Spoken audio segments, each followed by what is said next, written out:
The It movie is here to traumatize a new generation of clowns, and kids too. I was only a year old when the It miniseries first aired on ABC in 1990, but I have a brief memory of watching it later as a child. The TV was left on, and there was a young boy playing in a yellow raincoat on screen. I sat down to watch. Things quickly took a dark turn. That was my first and only encounter with the original adaptation of the Stephen King novel, and it was the end of clowns for me.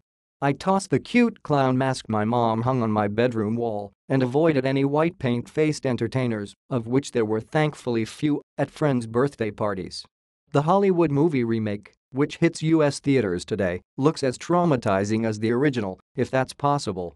And it could be bad for real-life clowns, the friendly kind who aren't serial killers and just want to make children laugh at parties.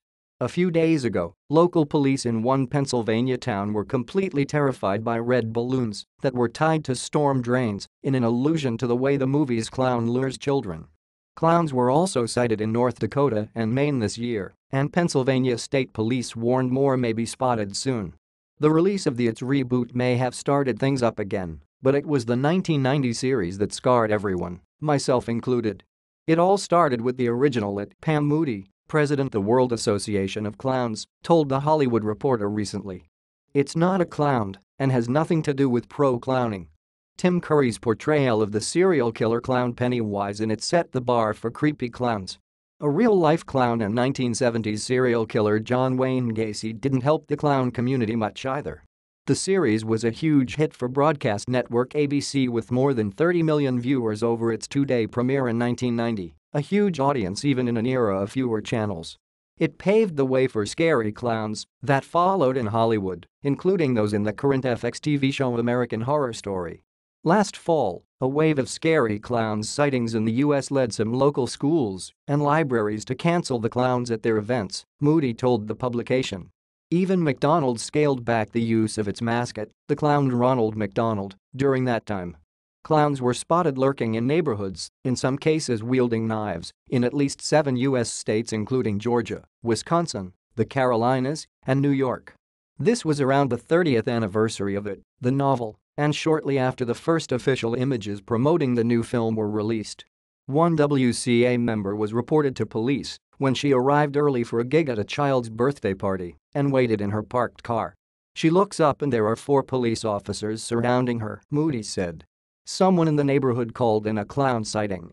It all prompted the WCA to release a statement, PDF, with its stance on scary clowns. These horror characters are not clowns.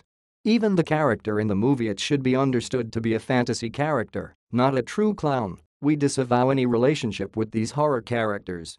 We stand with our safety officers who call for an end to the traumatization of individuals and communities by horror characters in public. New line, the makers of the new film, had nothing to do with the sightings, which were believed to the work of local pranksters. A similar thing happened in towns in the US, England, and France in 2014, which police believed to be influenced by social media and clowns in pop culture, like American Horror Story's clown-studded season. Moody doesn't think the new It will have as much of an effect on real clowns as the original. I feel that this is a remake of an old movie. And yes, it did first introduce the thought of scary clowns in that era. It has since become used in countless other horror-based movies and television shows, she told Quartz in an email. Some clowns have distanced themselves over the years from these creepier clown portrayals, which may help stave off the effects. The clowns at clowns.com, for example, don't have the white painted faces of Pennywise. We have tried to keep true to the roots of a clown while trying to modernize and update the look and feel, George Blackstone, president of the party rental service clowns.com, told Quartz. Hollywood has entertained audiences with the scary horror side of clowns for years. Blackstone said business slowed slightly last year during the wave of clown sightings, but he doesn't expect the release of It to have the same impact. He does, however, get the occasional crank call asking for scary clowns. Still others, unhappy with its portrayal of their profession, have taken their grievances directly to the author, King. That said, scary clowns have freaked people out for decades and are a staple of the horror genre. And the evil that embodies the clown Pennywise takes on many forms in the novel.